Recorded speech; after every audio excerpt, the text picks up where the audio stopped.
A chef from a steakhouse told me how to cook steak in the air fryer so the outside gets nicely browned and the middle stays juicy, even if you like your steak medium well or well done.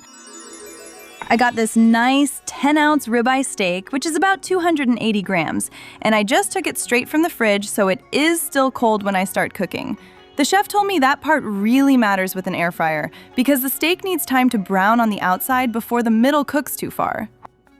Now, I am going to cover the top with 2 to 3 tablespoons of butter and spread it on nice and thick, almost like I am giving the steak a butter blanket.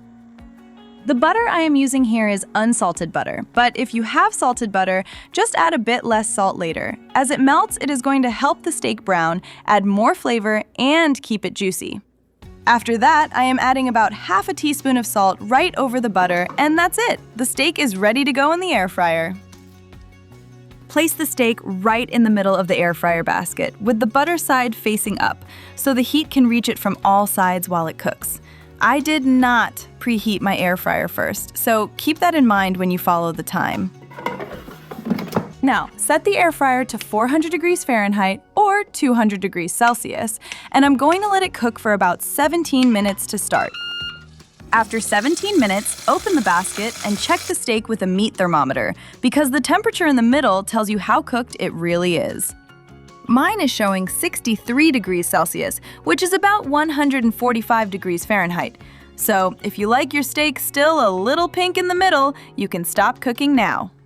I like mine more on the well done side, so I'm going to put it back in the air fryer for 1 more minute. The steak definitely looks ready for my liking now, so I am going to cut it open and see how it came out. The outside has such a nice brown sear from the butter, and you can really see how much color it gave the steak. I will just add some of that hot melted butter from the air fryer basket on top, so the steak gets even more of that buttery flavor before I slice into it. Honestly, this steak looks quite perfect to me. It is still nice and juicy inside, the outside has that browned butter crust, and it is cooked just the way I like it. So the total cooking time for this steak was 18 minutes, but next time I might try just 17 minutes just to see if I can keep it a tiny bit juicier while still getting that same nice color on the outside. If you like cooking meat in your air fryer, then check out my air fryer ground beef recipe here too.